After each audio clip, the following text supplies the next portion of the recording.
Seigneur, ta parole au quotidien nous nourrit et nous donne vie. Seigneur, ta parole au quotidien nous nourrit et nous donne vie. Lecture du livre du prophète Michée. Écoutez donc ce que dit le Seigneur. Lève-toi, engage un procès avec les montagnes, et que les collines attendent ta voix. Montagnes, écoutez le procès du Seigneur. Vous aussi, fondement inébranlable de la terre, car le Seigneur est en procès avec son peuple. Il plaide contre Israël. Mon peuple que je t'ai fait, en quoi t'ai-je fatigué? Réponds-moi. Est-ce parce que je t'ai fait monter du pays d'Égypte, que je t'ai rajouté de la maison d'esclavage et que je t'ai donné comme guide Moïse, Aaron et Myriam? Comment dois-je me présenter devant le Seigneur? Demande le peuple. Comment m'incliner devant le Très-Haut? Dois-je me présenter avec le jeune taureau pour les offrir en holocauste? Prendra-t-il plaisir à recevoir des milliers de béliers, à voir des flots d'huile répandus sur l'autel? Donnerai-je mon fils aîné au prix de ma révolte, le fruit de mes entrailles pour mon propre péché? Homme, répond le prophète, on t'a fait connaître ce qui est bien, ce que le Seigneur réclame de toi. Rien d'autre que respecter le droit, aimer la fidélité et t'appliquer à marcher avec ton Dieu. Parole du Seigneur, nous rendons grâce à Dieu. Nous nourrit et nous donne vie. À celui qui veille sur sa conduite, je ferai voir le salut de Dieu. Assemblez devant moi mes fidèles, eux qui scellent d'un sacrifice mon alliance, et les cieux proclament sa justice. Oui, le juge, c'est Dieu. À celui qui veille sur sa conduite, je ferai voir le salut de Dieu. Je ne t'accuse pas pour tes sacrifices. Tes holocaustes sont toujours devant moi. Je ne prendrai pas un seul taureau de ton domaine, pas un bélier de tes enclos. À celui qui veille sur sa conduite, je ferai voir le salut de Dieu. Qu'as-tu à réciter mes lois, à garder mon alliance à la bouche, toi qui n'aimes pas les reproches et rejettes loin de toi mes paroles? À celui qui veille sur sa conduite, je ferai voir le salut de Dieu. Voilà ce que tu fais. Garderai-je le silence? Penses-tu que je suis comme toi? Je mets cela sous tes yeux et je t'accuse.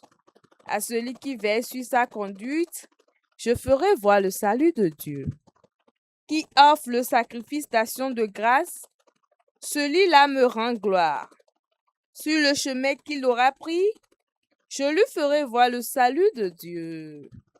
À celui qui veille sur sa conduite, je ferai voir le salut de Dieu. Alléluia, Alléluia, Alléluia. Aujourd'hui, ne fermez pas votre cœur, mais écoutez la voix du Seigneur. Alléluia, Alléluia, Alléluia. Le Seigneur soit avec vous et avec votre esprit. Évangile de Jésus-Christ selon saint Matthieu. Gloire à toi, Seigneur. En ce temps-là, quelques-uns des scribes et des pharisiens adressèrent la parole à Jésus. Maître, nous voulons voir un signe venant de toi. » Il leur répondit, « Cette génération mauvaise et adultère réclame un signe, mais en fait de signe, il ne lui sera donné que le signe du prophète Jonas. En effet, comme Jonas est resté dans le ventre du monstre marin 3 jours et 3 nuits, le Fils de l'homme restera de même au cœur de la terre 3 jours et 3 nuits. Lors du jugement, les habitants de Ninive se lèveront en même temps que cette génération et ils la condamneront. En effet, ils se sont convertis en réponse à la proclamation faite par Jonas. Et il y a ici bien plus que Jonas. Lors du jugement, la reine de Saba se dressera en même temps que cette génération, et elle la condamnera. En effet, elle est venue des extrémités de la terre pour écouter la sagesse de Salomon. Et il y en a ici bien plus que Salomon. Acclamons la parole de Dieu. Louange à toi, Seigneur Jésus. Alléluia, Alléluia, Alléluia. Maître, nous voulons voir un signe venant de toi. Matthieu chapitre 12, versets 38 à 42. À cette question, on est frappé par les propos de Jésus. Mais cette question rejoint l'une des tentations de Jésus après son baptême, et c'est ici que la question paraît très grave. En effet, les pharisiens disaient ceci comme le diable. Si tu es le Fils de Dieu, comme tu le prétends, donne-nous un signe venant de toi, alors nous allons croire en toi. La réponse de Jésus peut être traduite ainsi. Tu ne mettras pas à l'épreuve ton Dieu, car des signes, vous en avez eu plus que vous ne l'espérez, plus que les gens de Ninive et la reine de Saba. Jonas a été un prédicateur atypique qui en un jour a fait changer les Ninivites. La reine de Saba a entendu parler de la sagesse de Salomon. Elle s'est empressée pour venir vers le roi. Et voilà qu'il y a plus que Jonas et Salomon, mais nous endurcissons notre cœur pour exiger un signe de nouveau.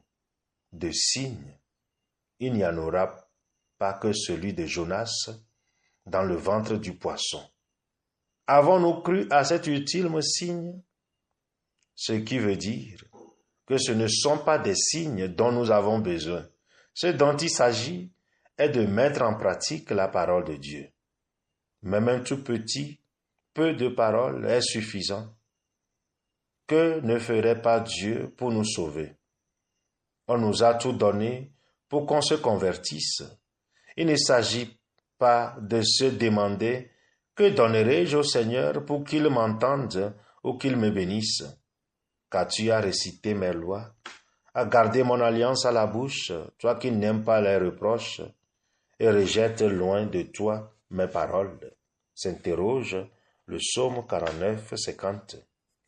Et le prophète Michée de sonner le coup du glas. Homme, répond le prophète, on t'a fait connaître ce qui est bien.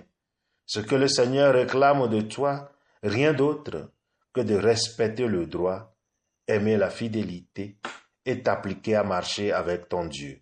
Michée chapitre 6, versets 1 à 4, 6 à 8. Voilà ce qui est la vraie adoration de Dieu. En clair, il faut aimer Dieu et le prochain. Comment aimer son prochain pour aimer Dieu si la parole de Dieu ne trouve pas un écho favorable en moi? Dieu est fatigué de nos holocaustes et sacrifices si nous n'avons pas une vie vertueuse. Ôtez de ma vie, dira-t-il, vos sacrifices, si vous n'êtes pas prêts à m'aider, c'est-à-dire à garder mes paroles. Ce n'est pas en me disant Seigneur, Seigneur qu'on entrera dans le royaume des cieux, mais c'est en faisant la volonté de Dieu. Or, cette volonté veut que nous aimions Dieu et aimions notre prochain. car tu as récité mes lois, as rejeté loin de toi mes commandements.